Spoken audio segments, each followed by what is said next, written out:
Assalamualaikum warahmatullahi wabarakatuh. Perkenalkan, nama saya Nisa Octavia dari kelas 10 Tata Boga 4. Sini saya akan menjelaskan tentang pengaruh agama dan kebudayaan Islam di Indonesia. A.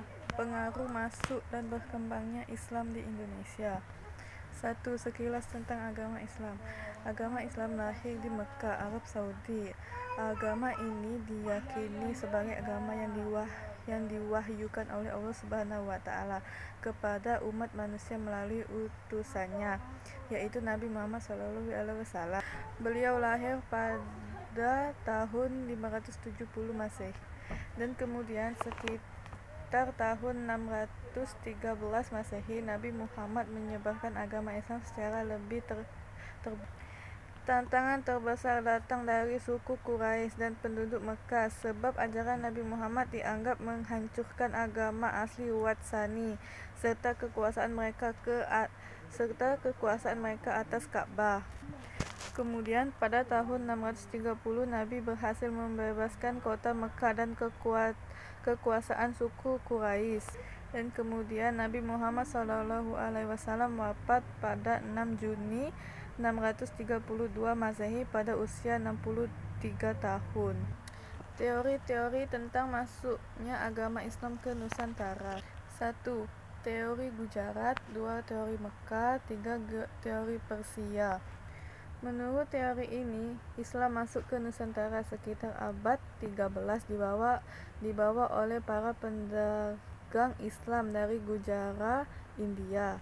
Kemudian teori Mekah. Menurut teori ini yang didukung oleh Buya Hamka dan J.C. Van Leeuws, pengaruh Islam telah masuk ke Nusantara sekitar abad ke-7 dibawa langsung oleh para pedagang Arab.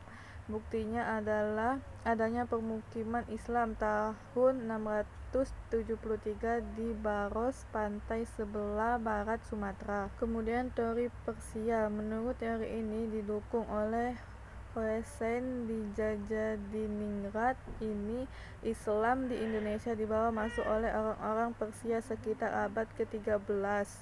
Bukti pendukung teori ini adalah adanya upacara Tabot, upacara peringatan meninggalnya Husain bin Ali, cucu Nabi Muhammad, di Bengkulu dan Sumatera Barat, Tabuyk, setiap tanggal 10 Muharram atau 1 Asyura.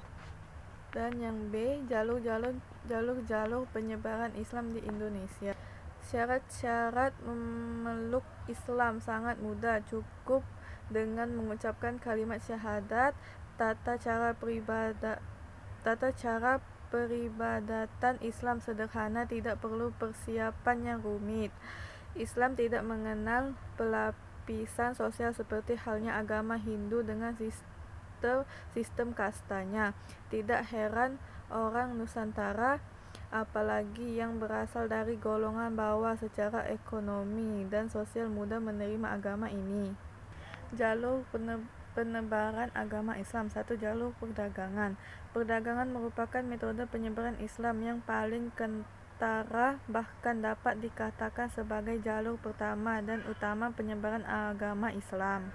2. Jalur perkawinan. Seluruh penyebaran Islam selanjutnya adalah melalui perkawinan. Pedagang-pedagang dan juga keluarganya menikah dengan perempuan pribumi, putra-putri para bangsawan, adipati, dan bahkan dengan anggota keluarga kerajaan. 3. Saluran pendidikan.